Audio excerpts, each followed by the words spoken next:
Representative Porter, you were with us on that night when we were holding the draft opinion in our hands for the first time. It was shaking in my hands. I was so shocked that we possessed it, first of all, and then that we were reading it. On reflection now that you've had more than a week to live with it, and you saw what the Senate did today, what are your feelings about it tonight? I think it is not. My frustration, my anger, my disappointment hasn't diminished one bit. In fact, I've had more time to think about what the consequences of this decision are, not just in the immediate term for women who are worried about what this means for them, for families that are worried about what this means for them, but thinking about the long-term economic consequences of this decision. We saw, Janet Yellen from the Secretary of the Treasury talking about what this decision will mean as women are forced to drop out of the workforce, are able to have to cut their education short. So I think my sense of frustration, my sense of rage, my sense of disappointment, my anger as a citizen of this country, that I feel like my own ability to control my health care is being taken away from me. And I think that we're going to see the frustration and the rage, the anger, the disappointment. We're going to see it keep building as people begin to really grapple with something that we hoped would be unthinkable. I want to go back to the point you mentioned, Treasury Secretary Janet Yellen pointing out the economic consequences of this for women. Most women, a majority who use abortion services already have one child. So what's happening there in many, many cases is a decision about what is economically possible for them and what is possible for them given that they already have one child. Absolutely. This is not, abortion is not about whether it's not in contrast to motherhood. It's not about people never becoming mothers. It's about deciding when to start a family. So as you mentioned, the majority of people who have an abortion are already mothers at that time.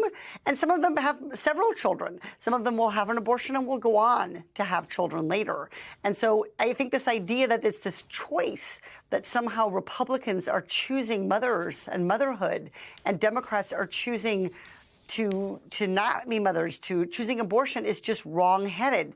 This is part of family planning. This is part of reproductive health care in the same way that things like birth control are. And when we see Republicans start to invade our choices about abortion, we're going to see them come for birth control next. President Biden has said that inflation is the #1 priority for the Biden White House to try to get under control right now.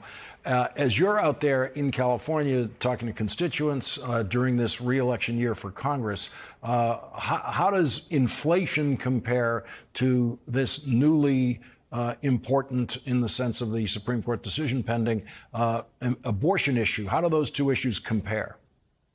Well, I don't think they compare. I think they actually reinforce each other. So the fact that things like inflation can happen and it can become more expensive to feed your kids and to fuel your car is exactly why people need to be able to be in charge of how many mouths they're going to have to feed. So I think the fact that we're seeing this jump in expenses, that we're seeing people having to pay more in the grocery store, pay more at the pump, pay more for housing, is a reason that people are saying, I need to be able to make my own decisions about when and if to start a family. So I don't think we're going to see them. I don't think it's about comparing them or contrasting them.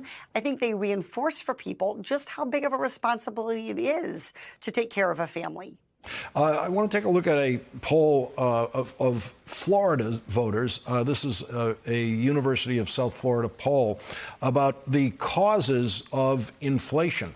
And they have at the top of the list, 87% say supply chain, 83% COVID-19, 64% Biden administration. Then comes war in Ukraine at 62, Trump administration at 49. I personally would move war in Ukraine way up there. How does that list look to you? Well, I think it's missing a really important contributor here, which is price gouging. So, look, the evidence here is not tricky to understand. I don't need a whiteboard for this one.